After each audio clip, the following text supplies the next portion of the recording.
সামনেই কিন্তু আসছে জন্মাষ্টমী, আর গোপোষণার সব থেকে প্রিয় জিনিস হলো তালের বড়া। তো আজকে কিন্তু আমাদের বাড়িতেই হবে তালের বড়া। তো সেদিনকার অনেকগুলো তাল আনা হয়েছিল বাজার থেকে কিনে, আর বাজারে এখন কিন্তু প্রচুর তাল বিক্রি হচ্ছে।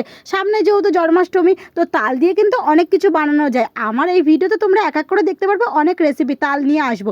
তো দেখো, প্রথমে তালটা এখানে ভালো করে ছেনে নিয়েছে, তারপরে এর মধ্যে দিয়ে দিয়ে সামান্য পরিমাণে নুন, তারপরে কোরানো নারকেল আর কলা। এবার এর উপর থেকে দিয়ে দিয়েছে কিছুটা পরিমাণে চালের গুঁড়ো। চালের গুঁড়ো দিলে বেশ কিন্তু বড়াটা অনেকটা শক্ত হয়, আর খেতেও কিন্তু ভালো হয়। তারপরে দেখে এর মধ্যে দিয়ে দিয়েছে স্বাদ মতন খুব ভালো করে কিন্তু তালটা এবারে হাত দিয়ে মেখে নিতে হবে। আর সেদিনকার কিন্তু তালের বড়াটা আমার দিদা বানিয়েছিল। আমার দিদা কিন্তু আবার এই সব জিনিস খুব ভালো তৈরি করতে পারে। তো দেখো, ছাকা তেলে এবার কিন্তু তালের বড়াটা ভেজে নিচ্ছে, আর কত সুন্দর লাল লাল করে বড়াটা ভেজেছিল। আর গরম গরম যখন খেয়েছিলাম না, তখন কিন্তু দারুণ টেস্টি হয়েছিল।